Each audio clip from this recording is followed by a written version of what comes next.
रियासत कैलिफोर्निया की एक माहिर अमराज चश्म ने हाल ही में इंटरनेट पर एक नाकाबिल यकीन और हैरत अंगेज़ वीडियो पोस्ट की, जिसमें वो एक मरीज़ा की आंखों के अंदर गलती से या भूल जाने की वजह से रह जाने वाले 23 कॉन्टैक्ट लेंस निकाल रही हैं।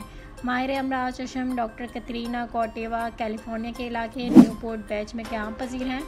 उन्होंने इंस्टाग्राम पर जो अपनी वीडियो पोस्ट की है, इसमें वो नहायत एहतियात से एक मरीज़ा की आंखों से चंद कॉन्टैक्ट लेंस निकाल रही हैं।